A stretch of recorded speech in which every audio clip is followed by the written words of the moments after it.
Hi friends, welcome back to my channel. మిత్రులారా, కొంతమంది parents అలాగే కొంతమంది సబ్స్క్రైబర్స్ కానీ కొంతమంది స్టూడెంట్స్ కానీ నాకు తరచుగా అడిగే ఇంకో క్వశ్చన్ ఏంటంటే, సార్ నాకు సిఎస్సి బ్రాంచ్ అంటే ఇష్టం. ఒకవేళ సిఎస్సి బ్రాంచ్ రాకపోతే సిఎస్సి బ్రాంచ్ కోసం మేనేజ్మెంట్ కోటాలో నేను జాయిన్ అవ్వాలా, లేదా సిఎస్సి విత్ స్పెషలైజేషన్ బ్రాంచ్కి వెళ్ళొచ్చా? అలాగే ప్రెజెంట్ అయితే సిఎస్సి బ్రాంచ్కి ఎక్కువ డిమాండ్ ఉందా, లేదా సిఎస్సి విత్ స్పెషలైజేషన్ బ్రాంచ్కి ఎక్కువ డిమాండ్ ఉందా అని అడుగుతున్నారు. మిత్రులారా, ఈ విషయంలో మీ అందరికీ నేను చెప్పే సలహా ఏంటంటే, సిఎస్సి బ్రాంచ్ అంటే pure computer science and engineering. ఇక్కడికి వచ్చేసరికి specializations computer science with specialization branches like artificial intelligence and machine learning, cyber security, data science, IoT, internet of things, blockchain technologies, ఇలాంటివన్నీ ఎన్నో ఉన్నాయి. అయితే ప్యూర్ కంప్యూటర్ సైన్స్ కి ఈ specialisation కి difference మనం చూసుకున్నట్టయితే, ఇక్కడ నేమ్ లోనే ఉంది స్పెషలైజేషన్ అంటే ఒక కొంత పర్టికులర్ స్పెషలైజేషన్స్ వరకే అది పరిమితం అవుతుంది.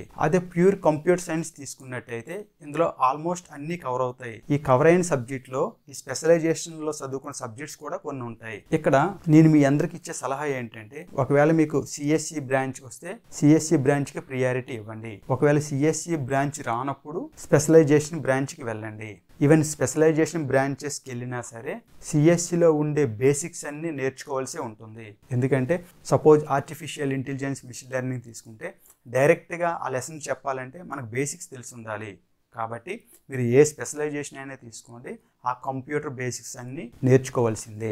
అలాగే కొంతమంది స్పెషలైజేషన్ బ్రాంచెస్కి మంచి డిమాండ్ ఉంది, రానున్న రోజుల్లో మంచి స్కోప్ ఉంది అని అంటుంటారు. సిఎస్సి బ్రాంచ్ కన్నా స్పెషలైజేషన్కి వెళ్ళిపోతే బాగుంటుందని వారు ఫీల్ అవుతుంటారు. మేబీ వాళ్ళ దృష్టిలో అది నిజమే అయినప్పటికీ నా ఎనాలిసిస్ ప్రకారం అయితే మీరు ప్యూర్ కంప్యూటర్ సైన్స్కే ఫస్ట్ ప్రియారిటీ ఇవ్వండి. కంప్యూటర్ సైన్స్ మీరు చదువుకుంటే ఇలాంటి స్పెషలైజేషన్ ఇవన్నీ ఈవెన్ సర్టిఫికేషన్ కోర్సు ద్వారా అయినా మనం చేసుకోవచ్చు. ఈ కంప్యూటర్ సైన్స్ అనేది ఒక వృక్షం లాంటిది. ఈ స్పెషలైజేషన్స్ అనేవి ఆ వృక్షంలో చిన్న బ్రాంచెస్ లాంటివి. ఈ వృక్షం ఉంటే ఆ బ్రాంచెస్ అనేవి ఆటోమేటిక్ గా వస్తాయి. కానీ అసలు బేసిక్ గా ఈ వృక్షం ఈ కాండమే లేకపోతే ఆ బ్రాంచెస్ ఉండవు. కాబట్టి ప్యూర్ సిఎస్సి బ్రాంచ్ చదవాలన్నా స్పెషలైజేషన్స్ హ్యాపీగా చేసుకోవచ్చు, సర్టిఫికేషన్ కోర్సు ద్వారా చేసుకోవచ్చు, ఎటువంటి ప్రాబ్లం లేదు.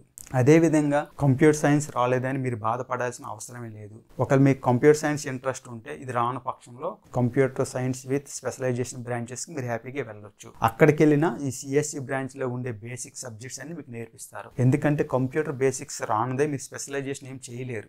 ఓకే, ఇది అందరూ అర్థం చేసుకోండి. అలాగే ఈ జాబ్స్ విషయానికి వస్తే, ఈ ప్యూర్ కంప్యూటర్ సైన్స్ చేసిన వాళ్ళు ఆల్మోస్ట్ అన్ని జాబ్స్ కి వెళ్ళే అవకాశాలు ఎక్కువగా ఉన్నాయి. ఎందుకంటే ఏదైనా ఒక స్పెసిఫిక్ ఏరియా వచ్చినా ఆ స్పెసిఫిక్ ఏరియాలో సర్టిఫికేషన్ కోర్సులు చేసి హ్యాపీగా వెళ్ళిపోవచ్చు. అదే స్పెషలైజేషన్ బ్రాంచెస్కి వచ్చేసరికి ఆ స్పెసిఫిక్ స్పెషలైజేషన్కి వాళ్ళు వెళ్ళగలరు. ఇప్పుడు డేటా సైన్స్ అనుకుంటే డేటా సైన్స్ రిలేటెడ్గా వెళ్తాడు, సైబర్ సెక్యూరిటీ అనుకుంటే సైబర్ సెక్యూరిటీకి రిలేటెడ్గా వెళ్తాడు, ఐఓటీ అనుకుంటే ఐఓటీకి రిలేటెడ్గా వెళ్తాడు. ఓకే, అదే సిఎస్సి తీసుకుంటే ఆ స్పెషలైజేషన్ బ్రాంచెస్లో మైనర్ డిగ్రీ కానీ హానర్స్ అని అన్నీ వచ్చేస్తున్నాయి, లేదా సర్టిఫికేషన్ కోర్సులు చేసుకున్నా వాటికి మనం వెళ్ళొచ్చు. కాబట్టి ఈ చిన్న వ్యత్యాసం మీరు అబ్జర్వ్ చేసుకొని మీరు బ్రాంచ్ సెలెక్షన్ చేసుకుంటే సరిపోతుంది. కాబట్టి ఇక్కడ సిఎస్సి ఎక్కువ కాదు, ఇక్కడ స్పెషలైజేషన్ తక్కువ కాదు. అలా అని స్పెషలైజేషన్ ఎక్కువ కాదు, ఇక్కడ సిఎస్సి తక్కువ కాదు, అన్ని సమానమే. ఆల్మోస్ట్ మనం ఇప్పుడు అబ్జర్వ్ చేస్తే ఈ అటానమస్ కాలేజీల్లో ఈ కరికులం మనం చూసినట్టయితే ఆల్మోస్ట్ 80% సిలబస్ సిమిలర్ గానే ఉంటుంది. ఏదో కొన్ని అక్కడక్కడ సబ్జెక్ట్స్ మాత్రమే చేంజ్ అయ్యాయి అంతే. ఈ సిఎస్సిలో నెంబర్ ఆఫ్ సీట్స్ కి డిమాండ్ అవ్వడం వల్ల, ఆ సిఎస్సిలో ఇంటేక్ కి పర్మిషన్ ఇవ్వకపోవడం వల్ల ఈ స్పెషలైజేషన్ పేరుతో బ్రాంచెస్ అలా ఇంక్రీజ్ చేసుకుంటూ వెళ్ళారు అంతే. అంతకన్నా పెద్దగా అయితే వ్యత్యాసం అయితే నాకు తెలిసి లేదు. ఈ సిలబస్ కూడా ఆల్మోస్ట్ 80% ఈక్వల్ గానే ఉంటుంది. ఆ 20% డిఫరెంట్ ఉండదు. ఆ 20% డిఫరెంట్ ఉన్నది కూడా మన ఎలెక్టివ్ సబ్జెక్ట్లో చదువుకునే అవకాశం ఉంది. సో ఫైనల్ గా చూసుకుంటే సిఎస్సి అయినా ఒకటే, సిఎస్సి విత్ స్పెషలైజేషన్ అయినా ఒకటే, అన్నీ ఒకటే. కాకపోతే సిఎస్సిలో మీకు అవకాశం ఉంటే సిఎస్సి వైపే వెళ్ళండి, సిఎస్సి రాని పక్షంలోనే స్పెషలైజేషన్కి ఇవ్వండి. ఫైనల్ గా నేను ఇచ్చే సలహా అయితే ఇదే. మిత్రులారా, ఇలాంటి ఇన్ఫర్మేటివ్ వీడియోస్తో మళ్ళీ మీ ముందుకు వస్తాను. ఫ్రెండ్స్, మనం గతాన్ని మార్చలేము కానీ భవిష్యత్తుని మార్చగలము. Thanks for watching.